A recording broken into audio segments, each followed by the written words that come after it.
शुद्ध और पवित्र नहीं रह सकते, अल्कोहल को नहीं छोड़ सकते, नॉन वेज को नहीं छोड़ सकते, वो इस उपाय को ना करें। क्योंकि फिर ऐसा है कि जब मालूम ही है कि आप जो उपाय कर रहे हैं उसमें ये शुद्धता और पवित्रता बड़ी ज़रूरी है और आप नहीं रख पा रहे, तो हो सकता है कि इसका कुछ उल्टा प्रभाव आप पर पड़ जाए। हमारे सभी यूट्यूब फैमिली को बहुत बहुत जय जय श्री सीताराम। मेरा सिर्फ ये प्रयास है कि जिनका 2025 खराब गया है किसी अशांति के कारण, या फिर किसी की जॉब नहीं लगी है, या फिर घर के अंदर बच्चों जो है मतलब किसी ना किसी एजुकेशन में परेशान है कि उनका फोकस नहीं लग पा रहा है, या फिर बच्चों के अंदर ही कुछ नकारात्मक भावनाएं आ गई हैं, और कुछ ऐसे भी लोग होते हैं जो मतलब जो कहते हैं कि भाई ये जीवन व्यर्थ है और इससे बढ़िया तो पैदा ही ना हुए होते।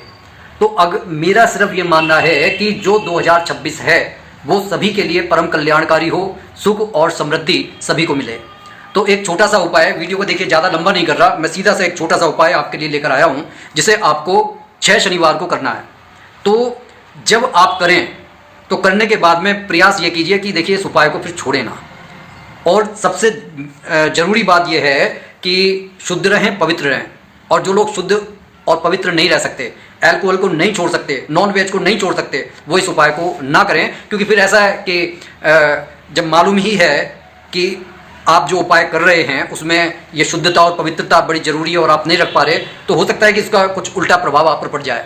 तो उपाय आपको ये करना है कि आपको एक मिट्टी का दीपक लेना है और जो कलावा हाथ में बांधते हैं वो लेना है।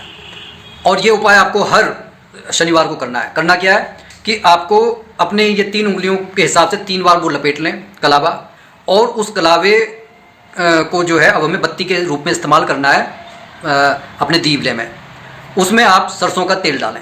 अब ये उपाय जिस दिन आप करें उस दिन सूर्यास्त के 1 घंटे बाद इस उपाय को करें, तब तक काफ़ी अंधेरा हो जाता है।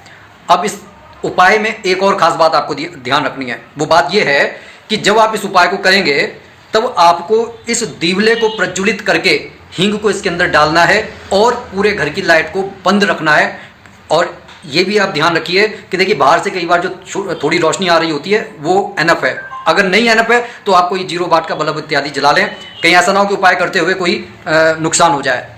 आपको घर के राइट हैंड से चलना है और फिर पूरा घूमकर आपको मतलब पूरा घुमाने के बाद में पूरे घर में फिर आपको वहीं पूजा के स्थान पर आपको इस दीवले को रख देना है।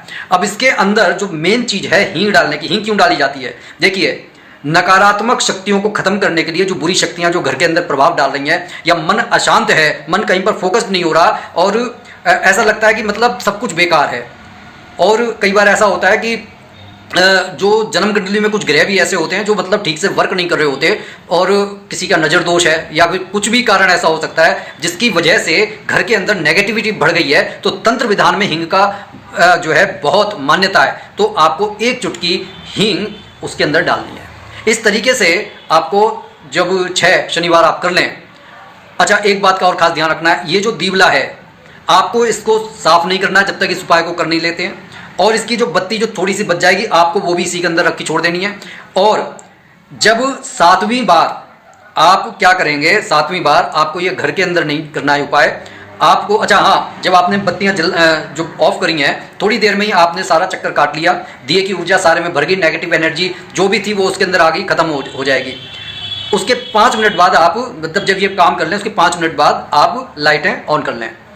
अब 7वें दिन आपको दीवला घर में नहीं प्रज्वलित करना, लेकिन उसके अंदर आप सरसों का तेल डालकर पास के हनुमान मंदिर के पास में अगर कोई बड़ का या पीपल का पेड़ हो तो वहाँ पर जाइए और इस दीपक को बिल्कुल उसी तरीके से प्रज्वलित कर दीजिए जैसे घर में करते थे, और उसी समय उसमें 1 चुटकी हींग डाल दीजिए। ये ऐसा ज़बरदस्त टोटका है जो आपके घर की सारी नेगेटिव एनर्जी को खींचकर बाहर लेकर चला जाएगा।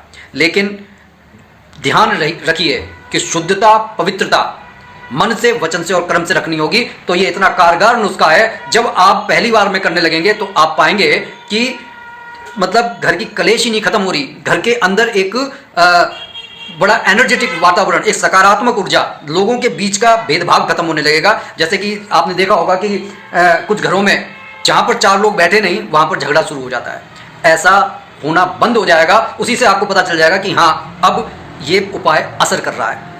तो इस उपाय को बीच में आपको छोड़ना नहीं है। अगर माताएं बहनें करें तो अपने अशुद्ध दिनों में इसे ना करें, उस समय आप स्किप कर सकते हैं, लेकिन अगर जेंट्स से करवाएं तो ज़्यादा अच्छा रहेगा।